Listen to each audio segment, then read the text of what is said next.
বিকেলের নাস্তা অথবা বাচ্চার টিফিনে আপনারা বানাতে পারেন এই রকম আলু দিয়ে খুব সহজভাবে ঘরোয়া উপকরণ দিয়ে ঝটপট এই নাস্তাটা খেতে অসম্ভব সুন্দর এবং ভেতরটা অনেক মজার আর উপরটা খুব সুন্দর ক্রিস্পি। আপনারা চাইলে এইভাবে নাস্তা বানিয়ে আপনারা খেতে পারেন এবং বাচ্চাদের টিফিনে দিতে পারেন, বিকালের নাস্তায় খেতে পারেন। তো বানানোর পরে আমাকে কমেন্টস করে জানাবেন যে এই নাস্তাটা খেতে কেমন হয়েছিল। এটা খেতে অসম্ভব মজা হয়েছিল। তাহলে ঠিক আছে, কথা না বাড়িয়ে আমরা চলে যাই মূল কাজে। তো আমি এখানে 4-5টা আলু নিয়েছিলাম।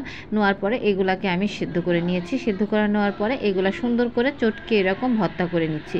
তো এইভাবে আপনারা আলুগুলাকে চটকে ভর্তা করে নেবেন। তারপরে যখন এটা ভর্তা করা হয়ে যাবে এর মধ্যে আমি কিছু জিনিস দিচ্ছি। আমি দিয়ে দিলাম হচ্ছে ময়দা, তারপরে দিয়ে দিলাম চাউলের গুঁড়া, তারপরে দিয়ে দিলাম হলুদ, মরিচ, ধনিয়া, জিরা, তারপরে চটপটি মশলা, একটু গরম মশলাও দিয়েছিলাম, সাথে একটু এই যে দেখেন চটপটি মশলাও দিয়ে দিলাম। এগুলা দিয়ে খুব লবণও দিলাম, তার সাথে একটু দিয়ে দিলাম হচ্ছে গোলমরিচ গুঁড়া, আর তারপরে আমি আবার চিলি ফ্লেক্সও দিয়েছিলাম, যেটা হয়তো আমি পরবর্তীতে দেখাবো।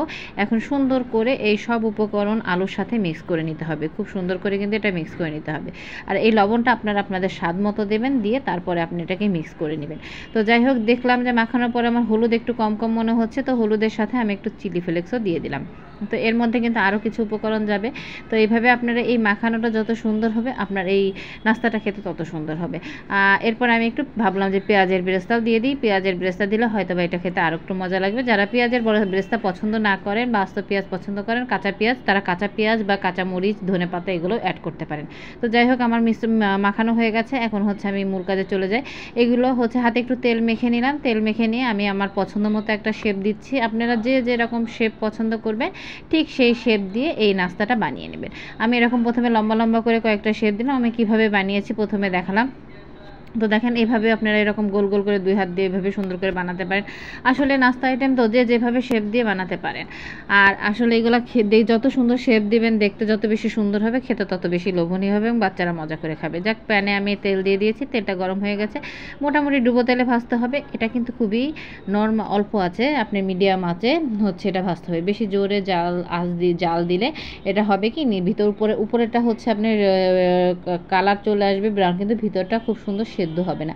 যদিও সেদ্ধ আলু, তারপরে ভিতরটা যত বেশি ভাজা হবে তত বেশি সুন্দর হবে খেতে। তো এই যে আমি খুবই অল্প আছে আস্তে আস্তে একটু সময় নিয়ে ধৈর্য ধরে আপনাদেরকে এগুলো ভাজতে হবে। একটু কষ্ট করতে হবে, কিন্তু এক্ষেত্রে সময় দিতে হবে। তো দেখেন কি সুন্দর এগুলো ভাজা হয়ে গেছে। আপনারা আপনাদের পছন্দ মতো এটা ভেজে নিতে পারেন। আমি মোটামুটি এই রকম পর্যায়ে নিয়ে আসার পর আমি এইগুলো আস্তে আস্তে সবগুলো তুলে নিলাম।